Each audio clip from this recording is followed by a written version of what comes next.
What is going on, guys? This is Miasin. Today I will be reviewing a new card by the name of Korozo the Magistus Spirit. So it's a Magistus monster, very interesting. And the name Korozo, I think, is it comes from like a demon that's called Korozon. I play a game called RuneScape, and yeah, there's a quest that features that demon. So, but anyways, before we go any further, friendly reminder to smash the like and subscribe button. It really motivates me a lot to keep, waking up every single day and making these kinds of videos, which is, it's not that hard, but I always have to find a reason to complain. Anyways, a level 4 Dark Spellcaster Fusion Tuner effect, 1000 attack, and it's pretty thick. 2800 defense for level 4, that's a lot. Materials, 1 Fusion Synchro Xyz or Link monster, and a Spellcaster monster. Yeah, okay. Alright, so I think you can already kind of read my mind. Every single time I read a fusion monster and the materials are generic, there's always one specific card I immediately think about. And also the fact that it's low level means that it can be summoned off of instant fusion, but I don't really care about that one. I'm caring about the other one that's a 3. That's a quick play spell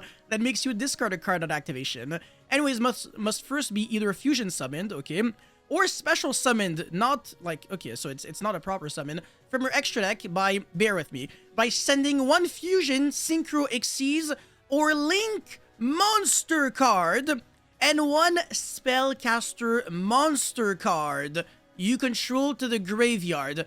This is the first time in history where I read 1 Spellcaster monster card. This is confusing as hell, and this fusion is unique for multiple reasons. I don't even know where to begin. Anyways, once per turn, when a monster declares an attack, you can target it to negate the attack, and if you do, this card gains attack equal to that monster's attack until the end of this turn, then you can return that monster to the hand. Nobody gives 2 shits about this effect. I only care about its fusion, its summoning condition, and the summoning requirements. Okay, so, oh, no, sorry, I forgot to mention that it's also a tuner. Of course, yeah, of course. Okay, I'll go straight to the point. This card is completely cracked. It is a Spellcaster, it's a super poly target, so that's already off to an extremely good start.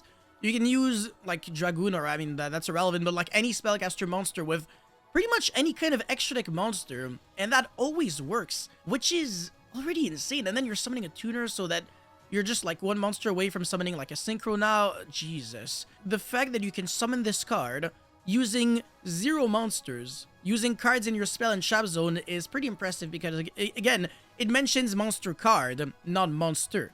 And your monsters in the spell and trap zone, like let's say, like, Centurion monsters or the Snake Eye cards that you place with, all their effects and everything, they're not considered monsters anymore, but they always remain monster cards.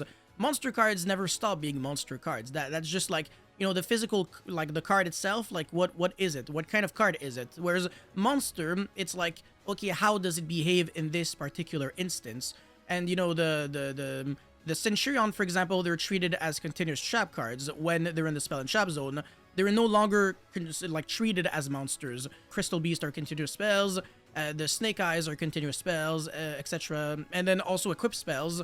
There are a lot of, like, the Infernobos, for example. They're equip spells. On top of being equip spells and traps and stuff like that, they are still monster cards. So you can actually use them as materials to summon this. So you can have 2 cards in the spell and trap zone, summon this, and then, you got yourself, like, an extra extender that came out of absolutely nowhere. It just allows you to print extra bodies on the board, and again, it can make you go into synchro plays. Now, Baron is banned, so I guess that is a little less relevant. Still setting up the foundation for the future. Like, this could be absolutely nuts, very soon. And I think this card is already very good as it is right now. I can already kind of think of a few combos.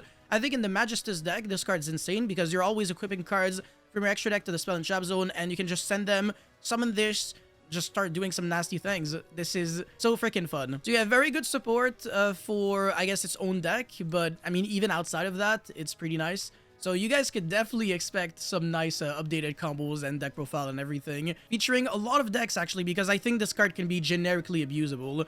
But obviously, if your deck already plays Spellcaster monsters, then it's always going to be super easy. But even if you're not, this is the very first time in history where you can summon synchro monsters, generic synchro monsters, not like just Chaos Angel and stuff like that, without requiring you to play a single tuner monster in your main deck. So you can just play, like, spellcasters and ways to summon from the extra deck, and then you turn them into a tuner, and it can unlock some nice plays. So even in like Light Sword and stuff, this card could be really good. So yeah, you already know what to do if you want a video with this card. Smash the like and subscribe button. And yeah, that's pretty much it. Thank you guys so much for watching. Let me know how you feel about it, and I'll see you guys very soon. Peace.